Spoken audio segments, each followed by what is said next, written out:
pris la terre qui est moteuse par rapport à la terre de forêt. Là, on peut mettre les trois sols, quoi. Le sol cultivé, le sol de bord de champ peu touché par l'homme, très très bien tenu par les racines, puis le sol de forêt, vous voyez, qui est noir, qui est plein d'humus. Le mot humus, c'est ce qui a donné le mot homme, le mot humilité. L'humus, humanité, ça vient du mot humus. L'humus, c'est la partie organique qui va s'attacher avec les argiles et qui va former le sol. Le sol, c'est un milieu unique sur au moins dans le système solaire. Il n'existe que sur la planète Terre. Les anciens ont eu raison d'appeler notre planète la Terre. C'est le milieu qui la caractérise. C'est la fusion entre le monde minéral des argiles et le monde vivant de la litière, de l'humus.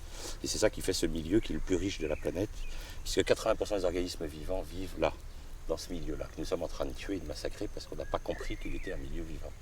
Alors qu'il est le milieu vivant par essence, et la materia prima, d'où tout le système va. Nous vivons tous sur ce milieu-là, que nous massacrons et que nous détruisons.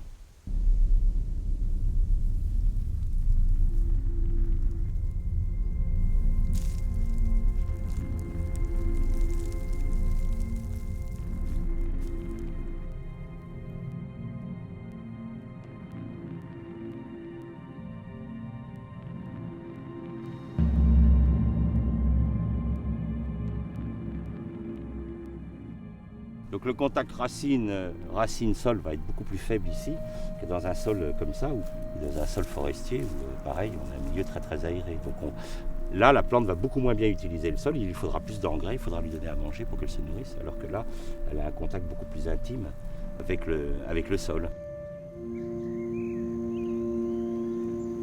On utilise des produits, on appelle ça les pesticides, c'est bien dire ce que ça veut dire. C'est ce qui tue ce que nous avons décidé être des pestes, c'est-à-dire tout ce qui n'est pas considéré par nous comme gentil, puisque nous avons une vision totalement infantile de cow-boy de la nature. Il y a les gentils puis il y a les méchants.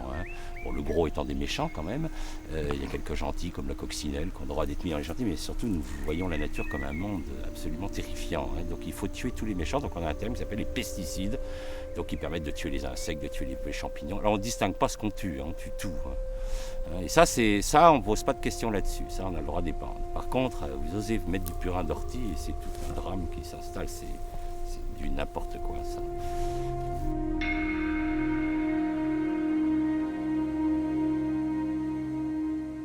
Dans un sol compacté comme ça, en fait, il y a une très forte densité, c'est très compact, vous n'avez quasiment pas d'oxygène, puisque c'est comme de la pierre.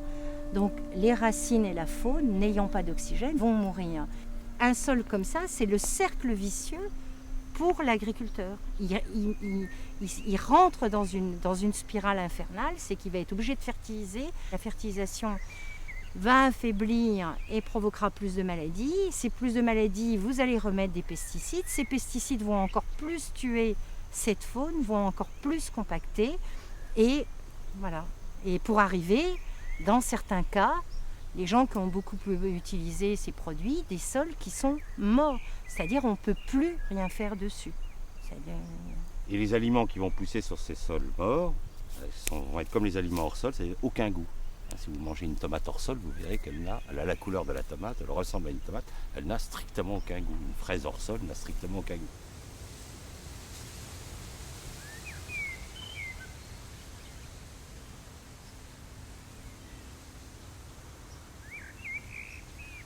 Si on demandait à tous les agriculteurs à l'heure actuelle de passer en biologie, d'arrêter de mettre ces produits, je pense que l'humanité serait très très mal parce que la Terre ne pourra pas produire. C'est déjà difficile et on ne peut pas changer. La Terre est morte. On ne remet pas de la faune et de la vie d'un coup de baguette magique. Il faut d'abord remettre de la vie dans nos sols et ça ne va pas se faire en claquant des doigts. Avant d'arriver à cette couleur-là, quand vous partez de ce sol-là, qui n'a plus de matière organique, puis vous voulez arriver ici pour qu'il soit vivant, vous n'allez pas le faire en claquant des doigts. On a ruiné nos sols, on a décapitalisé depuis 50 ans, on va remettre 50 ans pour capitaliser. C'est pour ça que c'est un échec. L'agriculture intensive est un échec complet puisqu'elle a été incapable d'arrêter la famine. Jamais dans l'histoire de l'humanité, autant d'hommes n'ont crevé de faim qu'en ce moment. Et ils vous disent, s'il n'y a pas d'agriculture intensive, on va mourir de faim. Mais il y a 1 milliard d'hommes qui meurent de faim, il y a 2 milliards d'hommes qui ne mangent pas à leur faim, qui sont en malnutrition. Donc il ne faut pas arrêter de dire que l'agriculture intensive nourrit la planète. Elle ne nourrit pas la planète, elle fait mourir des hommes.